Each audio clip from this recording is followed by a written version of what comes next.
All right, let's dive right in. We're going to explore this really fascinating, maybe even a little out there idea that every single relationship, it runs on a kind of hidden source code. And this code, it isn't written on computers. It's written in the words we use every day, the way we hold our bodies, and it can either be building this incredible connection or, well, slowly pulling everything apart. So let me ask you this. Does it ever feel like you and your partner are just stuck in a loop? You know the one. That same cycle of stress, talking past each other, and this feeling of disconnection, where that spark you definitely had at the beginning just seems to be fading out? If that sounds familiar, you are not alone. And the material we're digging into today suggests the reason for it might be way deeper than you think. Okay, so let's get into the heart of it. The core idea here is that when a relationship is struggling, it's often not some kind of psychological failure. It's not about who's right or who's wrong. Instead, this framework says it's actually a biological imbalance, something it calls a polarity crisis that's happening right down at the level of our energy.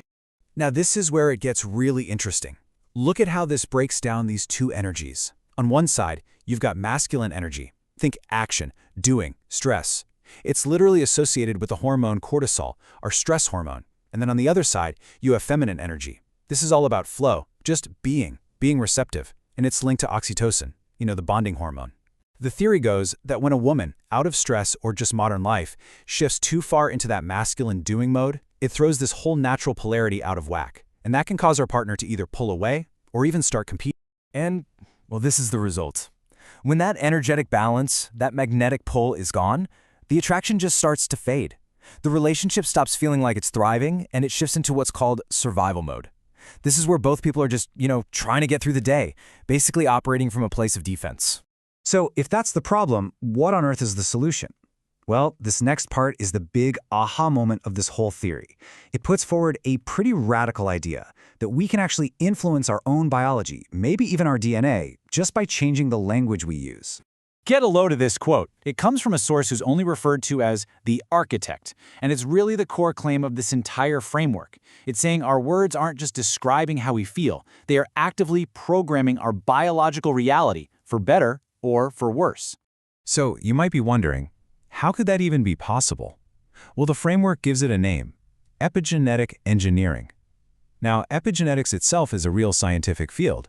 It's this idea that our environment and our behaviors can actually change how our genes work. This theory, and it cites researchers Fosar and Bludorf, just takes that a big step further.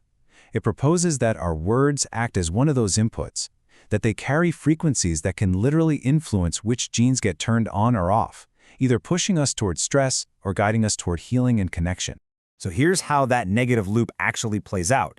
You say something that comes from a place of stress, right? Like, ugh, I have to do everything myself. Now, your body's DNA, according to this, doesn't interpret that as just a complaint. It hears a command. It receives this threat signal and immediately kicks on the fight or flight system. It floods you with cortisol, and bam, you're locked in that masculine warrior state where real, soft connection is pretty much biologically impossible. Okay, so if words can program a stress response, can they also program a state of calm, a state of receptivity? Well, this section argues absolutely yes. It's all about consciously picking a different kind of language to literally shift your internal biological state. This is such a perfect example. Look at this. On the left, you have the language of doing. I'm going to relax because I worked hard.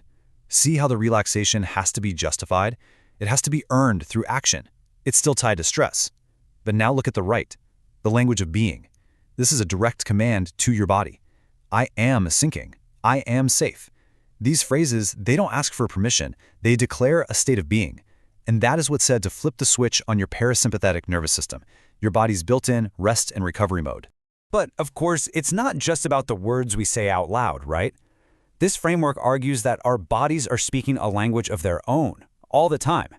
And our posture, our movements, they're like the main interface for influencing our own biology.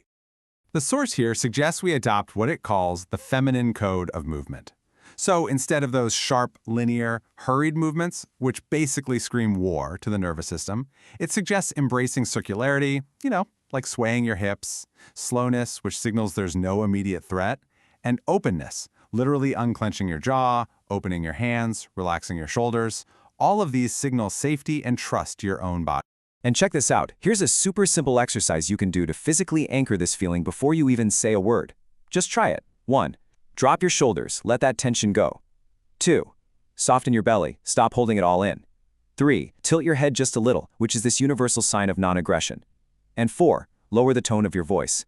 These 4 tiny little actions send this powerful signal of calm, first to your own system, and then to your partner's.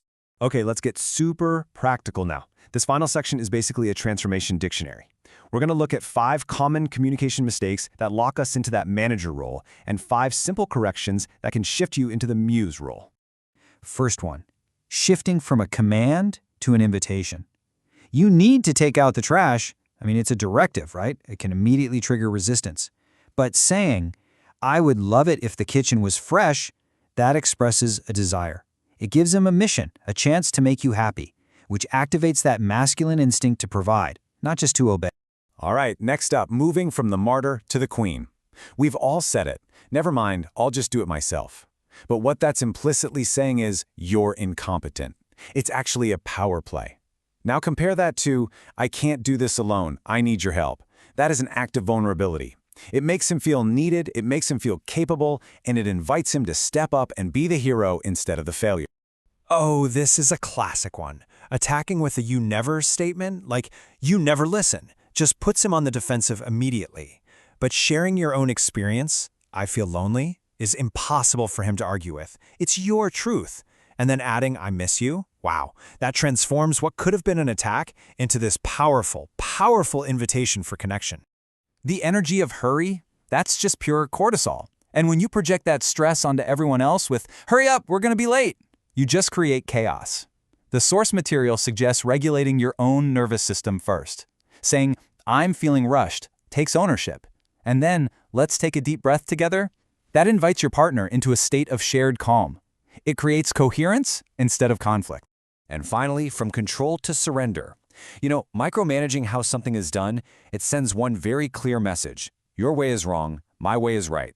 But saying, thank you for handling this, I'm letting it go, that empowers his leadership. It shows trust, even if his way of doing it is different from yours. And that can really start to heal that dynamic of dominance. So when you boil it all down, it comes to this. A thriving relationship, at least according to this framework, isn't something that just happens by accident or by luck. It's something that's consciously constructed. It's about choosing the words and the behaviors that build an architecture designed for love, not one that's just built for survival. And that really just leaves us with one final question to think about. I want you to consider the words you use every day, the way you move, the energy you're bringing.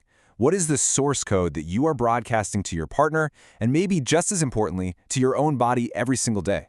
Is it a code of stress and survival, or is it a code of connection and love?